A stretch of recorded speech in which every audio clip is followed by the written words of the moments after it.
In this tutorial, I'm going to show you how to create default vehicle comments for vehicles in your inventory. So I'm just going to go into one of my vehicles here. And if I scroll down to the bottom, I'll see my comment section. Right now it just says demo test vehicles. I go into my page description on my website. We'll see that's what it says under my comment section.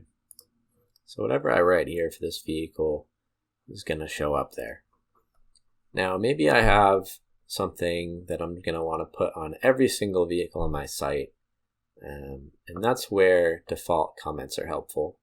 So you can see it says load default here, and if I click on that, it's going to show all this text. And the way we can edit this text, this default text, is we go to settings and preferences. And right here in the general settings, we have our default vehicle comments.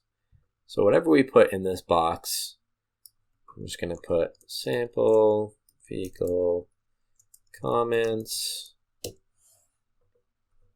Now, if I save these changes and I go back to my inventory manager and I go back into this vehicle, now I'm just going to go to my comments and I'm going to hit load default. And you can see here it pulled in what I put in my default comments. Whatever you want to put in there, it's as easy as that. Just hit load default, and it's a good way to quickly get text onto the description of all your vehicles. Don't forget to save your changes when you're done, and that's all for this tutorial.